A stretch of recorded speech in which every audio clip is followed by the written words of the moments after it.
interpreta su significado de tu frase.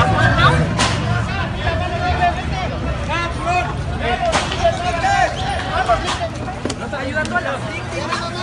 ¡Nada más! ¡Ya!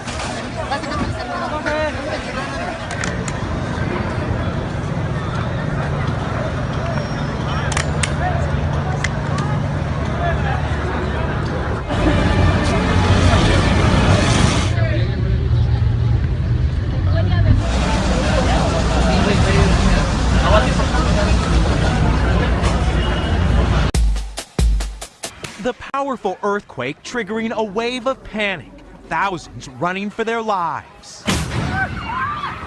Screams filling the streets of Mexico City as buildings break apart and fear floods the capital. The 7.1 tremor bringing the region to its knees. Buildings that didn't collapse swayed across the skyline of one of the world's biggest cities. Plumes of dust rising from where structures used to stand. This man says we're trying to clear the streets so ambulances and firefighters can get through. Now the desperate race for rescues, removing debris from where many could still be buried alive. The death toll here uncertain, but the scene is grim. This woman says it was terrifying. With first responders scouring schools and hospitals, this country is on shaky ground. The epicenter near the Puebla state town of Raboso, 76 miles southeast of Mexico City. Earlier this month, an 8.1 earthquake killed 100 people in southern Mexico. Today's tremor comes exactly 32 years after the 1985 earthquake that killed as many as 10,000. In a country that uses an early warning system for earthquakes, today there was none. Because the soil in Mexico City amplifies the shaking by a factor of 100 or more, they get a lot of damage from faraway earthquakes. Tonight, Mexico is in a state of emergency, a region in peril, now bracing for powerful aftershocks. Coming on the air to update you on a major earthquake that has rocked central Mexico, a 7.1 magnitude quake that has caused some buildings to collapse in and around Mexico City. The quake itself centered about 75 miles southeast of Mexico City. There are active searches going on right now for those who have been trapped. There is a rising death toll. We'll just leave it to say right now in the dozens of reported dead, but that toll expected to climb. We want to go to Miguel Almaguer right now in our Los Angeles newsroom, who's monitoring the latest. Miguel?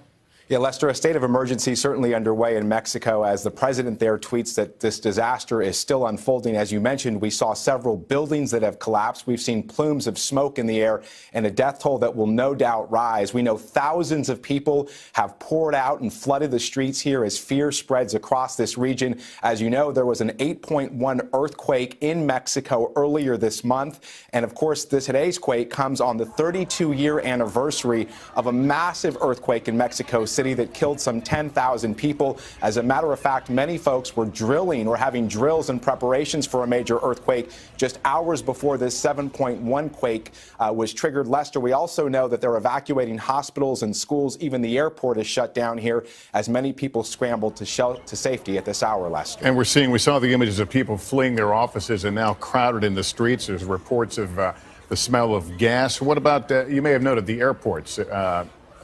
They're closed at this point? Yeah, the major airports into Mexico City have been suspended. All flights have been suspended. Some flights still show as leaving on time, but we know that airport officials say no flights will be coming in as they need to inspect the runways there. We should also mention, Lester, that Mexico City is built on lake bed soil, which we're told by geologists can actually magnify an earthquake. So we may have had a 7.1 quake, but it certainly probably felt a lot stronger to many people there. Seismologist Lucy Jones also tells us that Mexico City should brace for several major aftershocks that will likely come in the wake of this major quake, Lester. Only to complicate any search and rescue operation there. We can tell you that President Trump is monitoring the situation in Mexico City. He put out a tweet just a short time ago saying, "God bless the people of Mexico City. We are with you and we'll be there for you." And we are all watching now to see this play out. Again, the death reports are coming and the casualties from different parts of central Mexico. And right now they are as high as 49, but we'll continue to watch that number. And you're looking at scenes here outside buildings that have collapsed. No telling how many people were inside those buildings. A massive rescue operation underway. Even, as Miguel points out, they fear further aftershocks.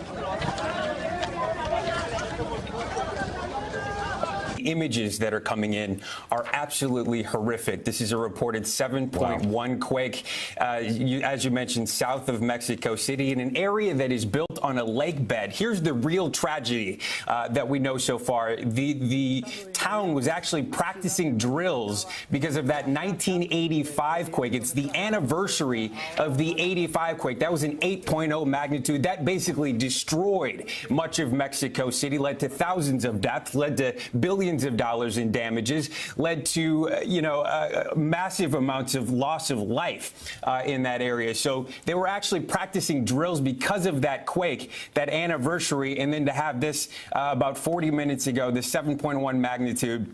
Aftershocks have not been felt yet. But again, watching the video that we've got in on both social media coming in from our affiliates in Telemundo, you just see the devastation. You can see during the quake, things are falling off counters, people diving under desks, trying to take cover in any way they can. Outside, you're looking at buildings collapsing, huge plumes of dust and smoke rising over the city. You're looking at people screaming, trying to get away in any way they can as this quake is occurring.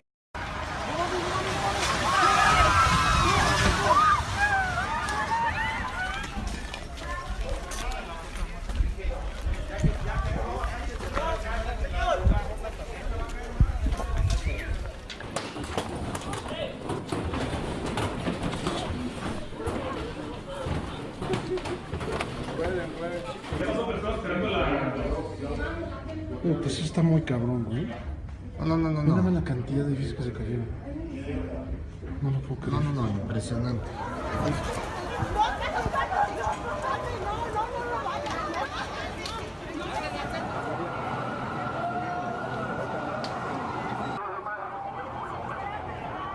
For more on the science of the earthquake, we want to bring in Dr. Michio Kaku from Las Vegas.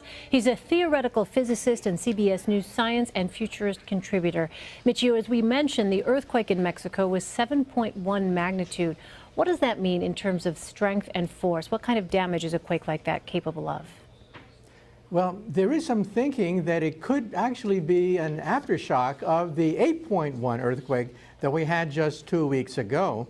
And by comparison, just remember that a 7.9 earthquake leveled San Francisco back in 1906. Now people say, why Mexico? Why Mexico? Well, Mexico sits on top of the collision of three major fault lines. We have the Cocos Fault, the North American Fault, and the Caribbean Fault. And also, Mexico City is built on top of a lake. Tremendous soil amplifies the power of an earthquake.